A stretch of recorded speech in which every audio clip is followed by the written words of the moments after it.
2 Timóteo 2, 14 a 19. Os irmãos, na sequência dos estudos anteriores, nós tratamos do crente como... O crente é o quê? Vocês lembram? Rapaz, a memória está curta. O crente é um soldado de Cristo. Nós vimos que o crente, ele é o centro das atenções? Não, eu não sou o centro das atenções. Nós vimos que há condições, se queremos ser soldados de Cristo, há condições que nós devemos cumprir e há uma situação que nós devemos aceitar como decisão divina, que é imutável e incondicional. Nesse texto nós vamos estudar sobre o fato de que os escolhidos, eles não participam da sua escolha, pois foi feita na eternidade antes que qualquer homem existisse, antes mesmo de que qualquer um de nós tivesse nascido. E como escolhidos de Deus, cabe-nos ter um comportamento que dignifique aquele que nos escolheu. Deus, ele nos quer vitoriosos, porém, ele não nos quer reprovados, ele nos quer aprovados. E no estudo de hoje, nós trataremos sobre este tema, o crente como aprovado. O crente consciente, ele vive para o seu Senhor. A consciência cristã nos faz deixar de fazer a nossa vontade. Quando estudamos a palavra de Deus, nós entendemos que a vontade do Senhor é que deve prevalecer sempre. Paulo, ele inicia esse texto falando que Timóteo devia recomendar, que ele devia dar testemunho, ou seja, contar aos outros o que ele experimentou de maneira solene. Ele diz que tudo que fora dito agora deve ser transmitido de maneira solene, porque é algo importante. Essa recomendação e esse testemunho de Timóteo teriam como objetivo evitar contendas. Irmãos, contendas são tão terríveis na igreja. E quando o crente entende que ele faz parte de algo maior do que ele mesmo, que ele está dentro da vontade de Deus e que a igreja é o projeto de Deus, ele fará tudo para viver em paz.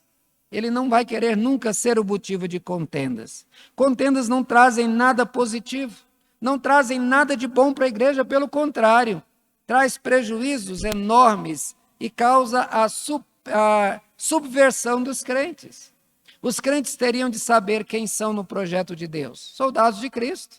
Saber a sua exata posição, que não é o centro das atenções, saber que há condições a serem cumpridas e que deve ser acatada a escolha de Deus, e então deve observar o cis, como nós estudamos no estudo passado. Com isso em mente, o crente deve então viver para o seu Senhor. Em primeiro lugar, nós veremos que o objetivo do crente é ser aprovado. Abra aí tua Bíblia e veja aí o que está no versículo 15. Versículo 15 diz assim: procura apresentar-te a Deus o quê? Aprovado, como obreiro que não tem de que se envergonhar, que maneja bem a palavra da verdade. Paulo estava vivendo os seus últimos dias de vida, quase morrendo. Estava prestes, como ele diz, a ser oferecido como libação. Ele aproveita esta carta para dar conselhos importantes para o jovem pastor Timóteo. Ao contrário de Paulo, Timóteo tinha toda a sua vida pela frente, tinha desafios e dificuldades que teriam que ser vividas. Timóteo deveria estar preparado para enfrentar a vida com tudo que ela traria. E Paulo, então, usa um termo, procura. Procura traz aqui a expressão de uma ideia de empenho pessoal, esforço, diligência, pressa. Aqui nós vimos Paulo dar uma ordem para Timóteo. Esse procura aqui está no imperativo. Não é algo que ele deva simplesmente saber, mas é algo que ele tem que lembrar-se constantemente. Lá em Romanos 14, 10, Paulo trouxe a mensagem de que todos compareceremos perante o tribunal de Deus. Timóteo deveria estar preparado para encontrar-se com o Senhor. Tem um texto do Antigo Testamento que diz: prepara-se, ó Israel, para encontrar-se com o Senhor. Assim como Timóteo, todos nós nos apresentaremos diante de Deus. E por isso nós devemos também estar preparados. Paulo então mostra aqui que para nos apresentar diante de Deus, nós devemos nos preocuparmos com aquilo que nós somos, com aquilo que nós fazemos e com aquilo que nós sabemos. Veja o que Paulo tratou dessa maneira. Ele diz que nós devemos ser aprovados naquilo que nós somos. Procura apresentar-te a Deus aprovado. No princípio, ele não está falando daquilo que você faz, daquilo que você sabe, qualquer outra coisa, mas você, como gente, como pessoa, você tem que se preocupar em ser alguém aprovado e não apenas estar aprovado. Porque o crente, ele não está crente, ele é crente. O crente não está filho de Deus, ele é filho de Deus. O ouro, quando ele é retirado da terra, ele vem sujo de terra, ele vem cheio de outros minerais, e para purificar, o ouro então é queimado. E naquela queima, então, todos os outros minerais evaporam. Então, o que sobra ali é só o ouro, o material aprovado. Do mesmo jeito, depois da prova, o único que sobra, o único que aguenta é o crente verdadeiro. Em 1 Coríntios 9, 27, Paulo expressa a sua expectativa de ser encontrado aprovado. Ele diz assim: mas esmurro o meu corpo, eu reduzo a escravidão, para que, tendo eu pregado a outros, não venha eu mesmo a ser desqualificado. O que adiantaria para Paulo pregar para tanta gente, ensinar para tanta gente, se ele mesmo fosse encontrado reprovado? Deus, ele não nos quer reprovados, ele nos quer aprovados. E aprovados diante dele, diante da sociedade.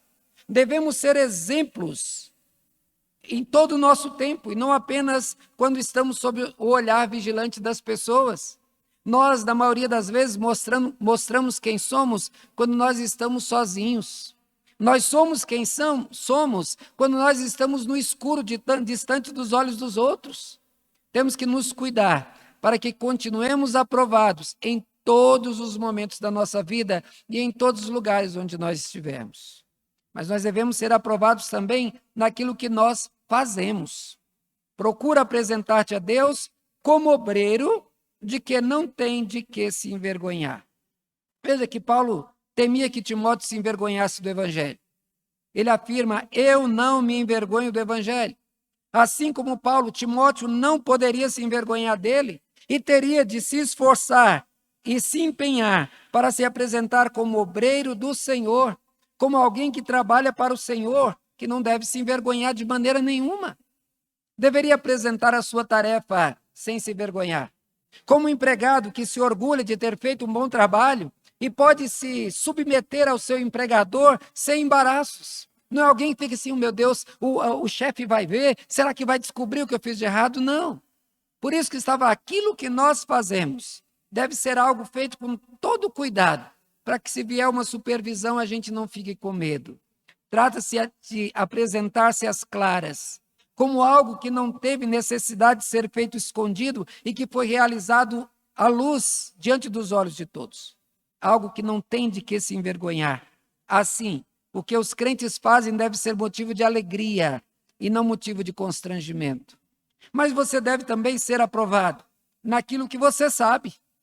O texto diz: procura apresentar-te a Deus como obreiro que maneja bem a palavra da verdade. Timóteo deveria apresentar-se como alguém que sabe manusear corretamente a Bíblia e conhece os ensinamentos da palavra de Deus. Não se trata somente aqui de saber ler a Bíblia. Malaquias, achei. Vamos ver quem acha primeiro. Ageu. Opa, pera, Ageu está na Bíblia mesmo, é? Não, está lá. Não é simplesmente isso. Trata-se de saber o teor do texto, o que era ensinado, o que ensina o livro de Jonas, qual a mensagem do livro de Jonas, o que ensina o livro de Miqueias, qual a mensagem do livro de Miqueias, o que a Bíblia quer. É saber usar a Bíblia para fazer aquilo que ela se propõe, corrigir as nossas falhas, corrigir os nossos defeitos do nosso caráter, corrigir o nosso comportamento, mas também saber utilizá-la para motivar não somente a nós, mas aqueles que estão necessitados de uma palavra de incentivo, de levá-los então aos pés do Senhor. Veja que nós temos que saber usar a Bíblia da melhor maneira. Tem hora que você vai precisar dar uma palavra de conforto, tem horas que você vai ter que falar uma palavra que faça a pessoa animar-se, mas tem hora que você vai ter que ser duro, verdadeiro, você vai ter que mostrar e expressar a vontade de Deus. Timóteo deveria pregar e ensinar. Ele deveria aplicar o ensino a si mesmo e à vida dos seus ouvintes. O crente não somente deve conhecer as Escrituras, ele deve também ser capaz de ensiná-la. Meus irmãos, é muito importante isso. Quando você lê a Bíblia para você não aprende tanto. Mas, Duda, faça um desafio para você. Escolha um livro da Bíblia e diz, esse livro eu vou ensinar esse livro para o meu irmão. E veja como que você vai olhar aquele livro de maneira diferente.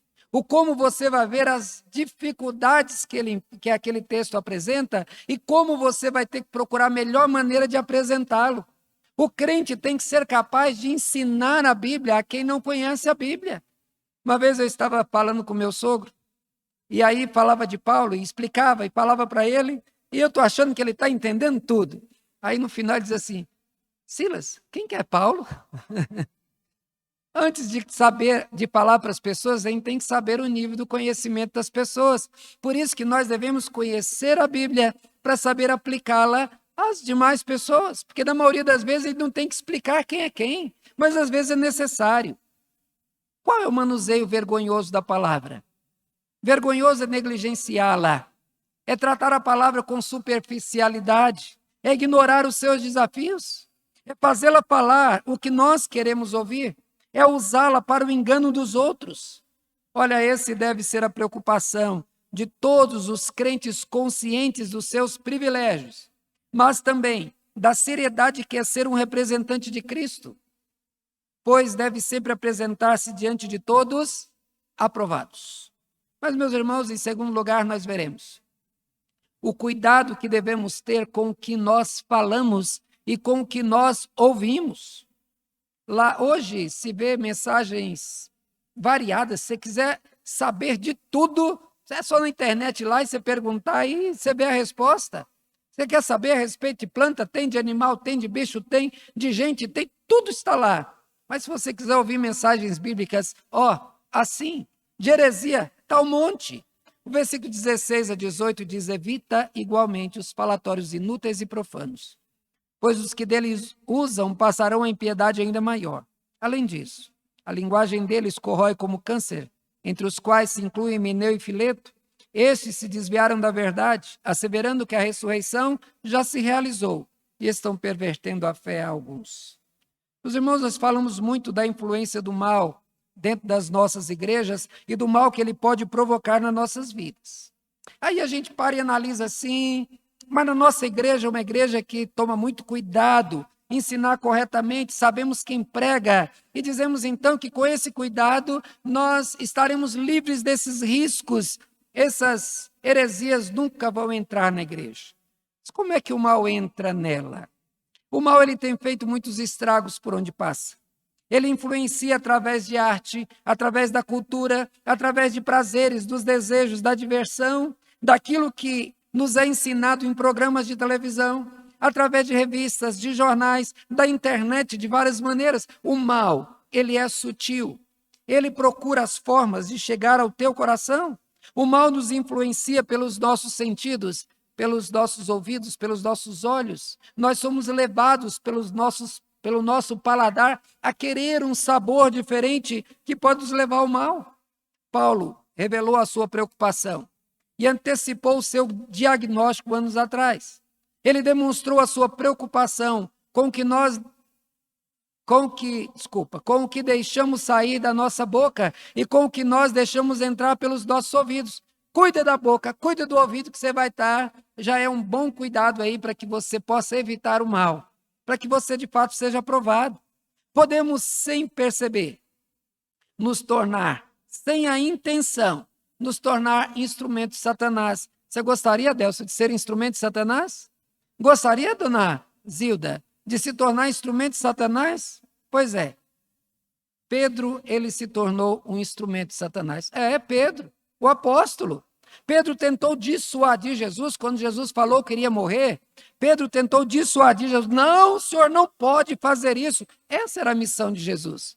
A palavra de Deus já dizia que o Messias viria para nascer e morrer. Só que ele foi usado pelo diabo para tentar, então, evitar aquilo que destruiria, aquilo que atrapalharia o seu projeto. E Jesus, então, disse a Pedro, cala a boca, Satanás. Está lá em Mateus 16, 23. Lá em Filipenses 4, de 8 a 13, nós lemos: finalmente, irmãos, tudo que é verdadeiro, tudo que é respeitável, tudo que é justo, tudo que é puro, tudo que é amável, tudo que é de boa fama, se alguma virtude há e se algum louvor existe, seja isso que ocupe o vosso pensamento, o que também aprendestes e recebestes e ouvistes e vistes em mim, isso praticai, e o Deus da paz será convosco. Veja aqui que Paulo diz que para que Deus esteja conosco, devemos ter cuidado com o que entra pelos nossos ouvidos e com aquilo que nós praticamos. Temos de nos preocupar com o que entra no nosso coração, pois o que estiver dentro dele é que sairá pela nossa boca. Foi o que Jesus disse em Mateus 12, 34. Ele diz: raça de víboras, como podeis falar coisas boas sendo maus? Porque a boca fala do que está cheio o coração. Lá em 1 Coríntios 15, 33, Paulo ensinou: não vos enganeis, as más conversações corrompem os bons costumes. Estava conversando com o Calé ontem, ele soltou uma besteira e disse: eu estou andando muito com os meus colegas. Meus irmãos, as más conversações é que nos ensinam as coisas ruins. Quem é que te ensinou a falar gíria? Precisou alguém sentou com você na mesa, agora você vai falar essa gíria, foi assim? Quem é que te ensinou? Os teus colegas. Por que as pessoas elas querem usar tatuagem, brincos, piercings, essas coisas todas? Por causa dos colegas, das más influências. Por que uma pessoa que está interessada em adorar e servir a Deus, em fazer as coisas de acordo com Deus, ela não se preocupa se envolver com essas coisas? Paulo demonstrou a sua preocupação com a igreja de Corinto e levou eles a se preocuparem com o tipo de companhia que tinham, pois elas poderiam ser a causa da sua queda. Um ditado antigo diz: quem fala muito, dá bom dia a cavalo. As pessoas têm um desejo incontrolável de falar, querem muito comentar, querem criticar, quer revelar a sua posição ou simplesmente jogar a conversa fora. Por que não se cala? Por que não apenas vê e guarda? Provérbios 10, 19 nos ensina uma importante lição. Ele diz: no muito falar, não falta transgressão, mas o que modera os lábios é prudente. Então, fale pouco, fale o mínimo possível, só abra a boca quando for necessário. Seguindo essa linha de pensamento, Tiago 1,19 nos diz: sabeis estas coisas, meus amados irmãos. Todo homem, pois, seja pronto para ouvir e tardio para falar e tardio para se irar. Por esta causa, Paulo ensinou a Timóteo: evita falatórios inúteis e profanos, pois os que deles usam passarão a impiedade ainda maior. Quem fala muito vai piorar, vai acabar deixando de falar apenas uma palavra para falar 10, e de 1 a 10 a mais, e vai querer a maldade do outro, vai querer o mal do outro, vai acabar, vai piorar, é o que o texto está dizendo. Se você não dominar a tua língua agora, você vai acabar falando coisas que farão você se envergonhar. A armadilha foi revelada. O caminho errado foi exposto aqui por Paulo. O perigo agora está diante dos nossos olhos. Cair nele é uma escolha. Não podemos nos justificar agora na ignorância. É bem que o pastor falou para eu não falar, tá vendo? Eu fui falar demais. Então agora você sabe que não deve falar muito. Então ouça, falemos menos. Nos preocupemos mais com o que vamos dizer. Não jogue conversa fora. Use melhor o teu tempo e faça com que tudo que sair da tua boca seja útil para algo bom. Como o texto diz, quem não tem essa preocupação passará em impiedade ainda maior. Estão falando agora dos falsos mestres. Aqueles que se infiltram na igreja e são instrumentos do inimigo para danificar a fé e a doutrina da igreja. Ele disse, além disso, a linguagem deles corrói como câncer. Entre eles, inclui Himeneu e Fileto. Eles se desviaram da verdade, asseverando que a ressurreição já se realizou, e estão pervertendo a fé de alguns. É interessante. Por que uma pessoa não gosta de se perder sozinho? Por quê, hein, Anak? Você vê um menino que começa a usar maconha, ele não usa sozinho, ele quer levar os colegas para fazer a mesma coisa. Você vê uma menina caminhando errado, ela vai querer levar as outras. Por quê? É porque não quer cair sozinho. O ladrão, ele não quer ser pego sozinho, ele quer ser pego com mais alguém. Parece que ele fica com medo de ficar sozinho na cadeia. Fica com medo de levar o castigo sozinho. Os falsos mestres defendem doutrinas que são criadas por eles mesmos para desvirtuar a verdade, desviar a verdade. O objetivo deles, como diz o texto, é perverter a fé. Eles não conseguem crer, eles não conseguem se entregar a Cristo, ter fé num Salvador e ter a esperança dos céus, então eles querem perverter a fé daqueles que têm essa fé. Para um atirador errar o alvo, ele precisa desviar muito? Veja só, o alvo está ali. Para ele, se ele colocar um pouquinho para cá, ele acerta. Basta algum milímetro para um lado ou para o outro, ele não acerta o alvo. Vamos imaginar que o Bruno virou um fazedor de cerca. E aí ele arma lá, ó, a cerca, o Marco está lá na frente. Eu vou fazer essa cerca aqui para chegar lá. Mas aí ele vai, na hora de sair, para passar a linha, ele desvia 2 centímetros. Lá no final, vão ser apenas 2 centímetros? Não, porque a cada, só vai desviando, daqui a pouco ele entrou quase 1 quilômetro, dependendo da quantidade do tamanho da cerca, quase 1 quilômetro na terra do vizinho. Então vejam, meus irmãos, é muito fácil desviar-se do alvo. O mal, ele é sutil, ele é sorrateiro. Ele penetra no meio da igreja, ele traz ideias novas, novidades agradáveis, mas elas são falsas e perigosas. Elas nos parecem boas, são acatadas pela maioria, mas só que não demora muito, elas trarão os seus males. Lembra de uma coisa, que para morrer de dengue, basta picada de 100 mosquitos para você morrer? Não, basta apenas um mosquitinho, só um, minúsculo, e você pode morrer de dengue. Sabendo disso, tome muito cuidado com o que você fala e com o que você ouve. Nem tudo que é bonito e agradável é um bom alimento. As mais belas e coloridas víboras são as mais venenosas. E os venenos mais mortais, eles vêm em frascos minúsculos, bastando apenas uma gota, uma pequena dose para matar. Mas em terceiro lugar, irmãos, o crente consciente de tudo aquilo que Deus fez por ele conhece, ele procura conhecer o firme fundamento de Deus. Veja que o versículo 19 diz: entretanto, o firme fundamento de Deus permanece tendo este selo. Quais são os fundamentos? O Senhor conhece os que lhe pertencem. E mais, aparte-se da injustiça todo aquele que professa o nome do Senhor. Toda instituição tem o seu estatuto. O estatuto descreve os objetivos, as regras, os direitos, deveres e as obrigações e punições dadas aos membros. Ao entrar na instituição, um propenso membro, ele promete obedecer ao fundamento da instituição. Nesse fundamento, essa pessoa se baseia quando deseja buscar os seus direitos, e também nele se baseiam aqueles que querem expulsá-lo, quando não andam segundo o fundamento da instituição. Ninguém é obrigado a fazer parte de nenhuma instituição, como no casamento. Você foi obrigado a casar? Alguém botou uma arma na cabeça? Casa! Botou? Não.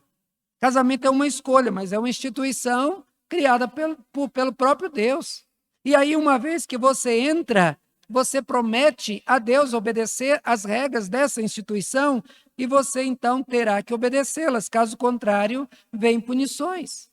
O texto fala sobre o fundamento de Deus. Fala da base que Deus usa para agir em relação a nós. E esse fundamento nos foi exposto e temos de conhecê-lo. Olha, no futebol, se alguém pega a bola com a mão, o que acontece? Falta ou pênalti, ou seja, tem uma penalidade. No handball, né, é o futebol com as mãos, se alguém usa o pé, não pode. Por quê? Porque o jogo é com as mãos. O jogador que não segue o fundamento da modalidade do esporte, ele é punido e pode ser até banido daquele esporte. Nesse texto, a descrição de que Deus usa o fundamento básico para as suas relações com os homens. Ele seguirá o seu fundamento e fará as suas exigências baseado nesse fundamento. Para Deus, esse fundamento é o selo, ou seja, é o modo como Deus define, como Deus encerra qualquer discussão. E qual é esse fundamento? Deus sabe quem são os que lhe pertencem. O Senhor conhece os que lhe pertencem. O professor conhece seus alunos. Se entrar de repente um um aluno que não é da classe sentar e começar a assistir a aula, o professor não vai descobrir? Oh, peraí, menino, de que classe você é? Ah, desculpa, eu entrei na sala errada. É mais fácil o aluno entrar na sala errada do que o professor ver um aluno lá e não perceber. O técnico de futebol sabe quais são os seus jogadores e onde deve colocá-los. O gerente sabe quem são os seus liderados para colocá-los na posição certa. O pai sabe quem são os seus filhos. Ah, mas como a gente sabe? Anak tem 3 filhos. Você conhece todos eles, Anak? Você sabe, mas você já espera dizer, eu sabia. Se fosse o Bruno, teria feito assim. Se for, aí você sabe exatamente, o pai conhece os filhos. O pastor sabe quais são as suas ovelhas. Deus sabe quem são os seus, pois foram escolhidos pessoalmente por ele. Romanos 8, 29 a 30, nós lemos, portanto, aos que de antemão conheceu também os predestinou. E aos que predestinou, a esses também chamou. E aos que chamou, também justificou. E aos que justificou, a esses também glorificou. Quando o texto diz que de antemão conheceu, e Paulo vai repetir isso várias vezes em várias de suas cartas, quer dizer que ele nos amou antes de nós o conhecermos. Os nossos nomes foram registrados no livro da vida muito antes da nossa conversão. Conhecer diz respeito a relacionar-se intimamente. Como pais, que quando a mulher está grávida, o pai fica lá passando a mão na barriga da mãe, conversando com o bebê, nem vê o bebê, não sabe se é menino ou se menina, mas o pai já ama. Eu tive 2 e como que eu era besta com isso. No dia que nasceu, Samuel nasceu, eu peguei e estava lá andando no corredor e cantando. Eu me lembro que eu cantava aquele Nos Galhos Secos, eu cantando com ele lá. O médico passou, o que você está fazendo aqui fora? Vai para dentro. E eu fui, mas eu estava lá com o meu bebê. A gente quer. O menino nem sabe quem sou eu, mas eu estou lá junto, eu sei que sou o pai dele. Veja, é conhecer de antemão, é amar com antecedência. Deus, ele se envolveu conosco, ele quis nos amar, ele amou a nossa alma e se comprometeu em nos salvar antes mesmo de nós existirmos. Jesus é o bom pastor. E a marca é que ele conhece as suas ovelhas pelo nome. Ele sabe quem é a Maria Eduarda, ele sabe quem é o Levi. Eu me impressiono com a memória de alguns. Por exemplo, o reverendo Roberto Brasileiro. Ele é uma pessoa de uma memória admirável. Eu encontrei com ele outro dia ali na Igreja Nacional, e ele disse, reverendo Silas, como é que está? Eu falei, meu Deus, um homem que fala com tantos pastores do Brasil inteiro, de repente ele se encontra comigo, quem sou eu? E ele me chama pelo nome. Ele foi muito amigo do meu pai, e há uns 15 dias atrás ele esteve jantando na casa da minha irmã, lá no Pará. Minha irmã fez o IBEL também, trabalhou com ele, então me admira. Outro, me fugiu agora o nome dele, estava falando de boa memória e eu com memória ruim. O pastor que era da 4ª igreja, quem me lembra aí? Um pastor antigo da 4ª igreja. Pastor Anderson Rios. Anderson Rios tinha uma memória admirável. Ele simplesmente ia e sabia, chamava todos pelo nome. Eu fui da 4ª igreja assim que eu cheguei, e olha que eu ia na igreja de 15 em 15 dias, porque o meu trabalho não me permitia. E quando eu chegava na igreja, ele me cumprimentava pelo meu nome. Isso é admirável. Mas mais admirável é Deus conhecer todos os seus, todas as pessoas do mundo e saber quem é, o que faz. Ele conhece aqueles que são seus. Numa reportagem sobre coisas da roça, eu vi uma reportagem de um rapaz que criava peixe. Eu já vi chamar cachorro pelo nome Vim, cavalo pelo nome Vim, mas peixe? Aí ele diz assim, olha, está aqui os meus peixões. Olha lá, tá vendo aquela lá? E falou um lombo de um peixe grande, passou. Aquela lá, a Xuxa, quer ver? Xuxa, vem cá. E lá vem aquele peixão nadando e veio para a mão dele. E ele entrava, sentava com a mamadeirona grandona, cheia de angu com leite. E os peixes, ia lá, ele saía, agora vem você, vem aqui Roberto Carlos, lá vem o Roberto Carlos. Ele conhecia os peixes, e os peixes conheciam e atendiam pelo nome. Coisa bonita de se ver. Isso traz um sentido de intimidade, de proximidade, mas é isso que Deus tem conosco. Meus irmãos, quando o texto fala que o Senhor nos conhece, é porque nós pertencemos a Ele e sabe quem somos. Ele sabe quem são aqueles que lhe pertencem, tanto para o bem como para o mal. Nós nos surpreendemos positiva e negativamente com as pessoas, não é assim? Meu Deus, eu não esperava que essa pessoa fizesse isso. Ou então diz assim, oh, que legal, eu não sabia que você podia fazer. Nós nos decepcionamos porque esperamos muito das pessoas. A gente acha que a pessoa vai ser lá, ou então a gente pensa que ela não pode e ela pode. Deus ele não se surpreende conosco. Deus ele nos conhece. Salmo 139 diz que ele sonda e conhece. Ele nos conheceu quando nós éramos apenas uma substância sem forma. Ele sabe todas as coisas sobre nós. Ele conhece não só o que fazemos, mas ele conhece a motivação do nosso coração para fazer o que fazemos. O texto está tratando de falsos mestres, homens que se infiltraram na igreja pretendendo perverter a fé dos crentes. Engana a muitos, mas o Senhor nunca será enganado por eles. O Senhor conhece os que lhe pertencem. Nós podemos dizer, podem dizer que são dele. As pessoas, os falsos mestres, podem dizer que são dele, mas Deus não os conhece. Lembra quando Jesus diz, quando chegarão diante dele, Senhor, mas em teu nome nós fizemos isso, pregamos o evangelho, curamos. Ele vai dizer, apartai de mim, maldito, eu não vos conheço. Ele sabe aqueles que lhe pertencem. Não adianta parecer crente, tem de ser crente de verdade. Engana-se a muitos por muito tempo, mas não se pode enganar a todos o tempo todo. A Deus nunca se engana em momento nenhum. O fundamento, que é o selo de Deus, é que o Senhor conhece os que lhe pertencem. Isso deve ser propagado com ousadia, com confiança, para o bem daqueles que amam a Deus, para que sejam cada vez mais fiéis. Foi o que Paulo escreveu a Tito, ao dizer o seguinte, fiel é esta palavra, e eu quero que no tocante a estas coisas, faças afirmações confiadamente, para que os que têm crido em Deus sejam solícitos da prática de boas obras. Essas coisas são excelentes e proveitosas aos homens. Falar da escolha divina e do privilégio que temos é algo que muda o coração e a prática de vida das pessoas. O segundo fundamento, meus irmãos, é que quem é dele abomina tudo que é contra ele. O crente não pode viver em pecado.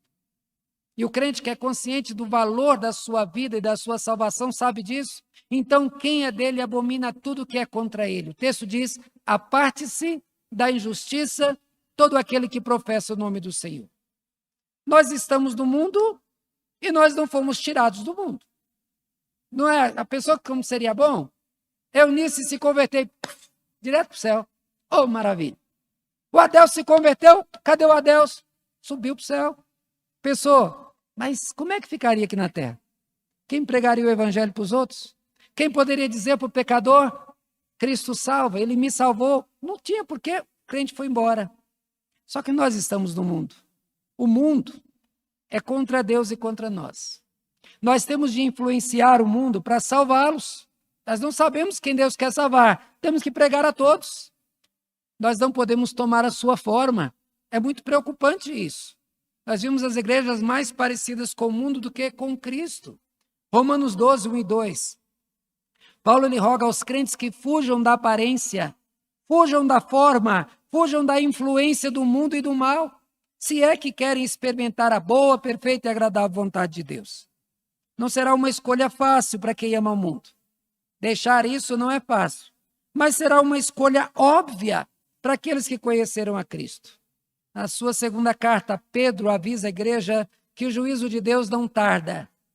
Ele escreve, Deus não poupou anjos, não poupou o mundo antigo, não poupou Sodoma e Gomorra. Eles receberam a injustiça pelo salário da injustiça que praticaram. Veja, se Deus não poupou a nenhum destes por terem pecado, acha que vai te poupar, Duda? Acha que se você escolher o pecado, você vai ser poupado, Deus? Acha que se eu escolher o pecado, eu vou ser poupado só porque sou pastor?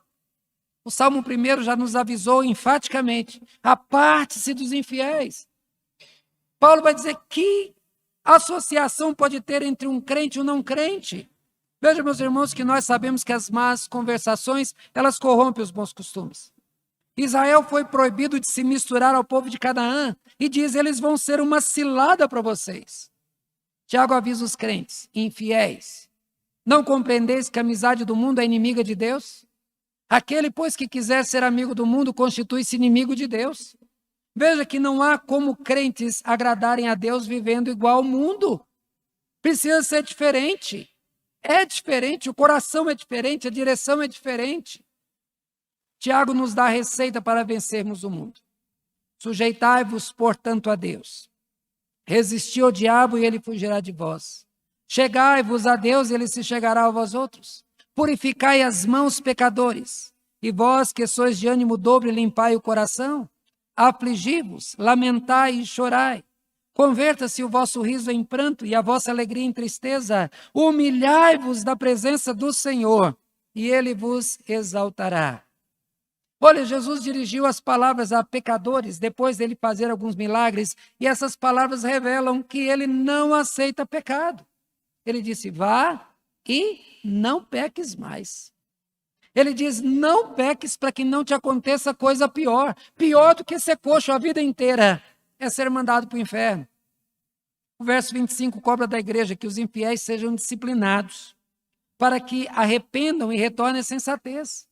Como não querem se adequar ao fundamento divino, devem ser levados a essa decisão ou punidos. Não é possível ficar em cima do muro, ou se serve a Deus, ou se serve ao diabo. Sabendo que quem é de Deus deve abominar tudo que é contra Deus, Pedro diz. Por isso, cingindo o vosso entendimento, sede sóbrios, e esperai inteiramente na graça que vos está sendo trazida na revelação de Jesus Cristo.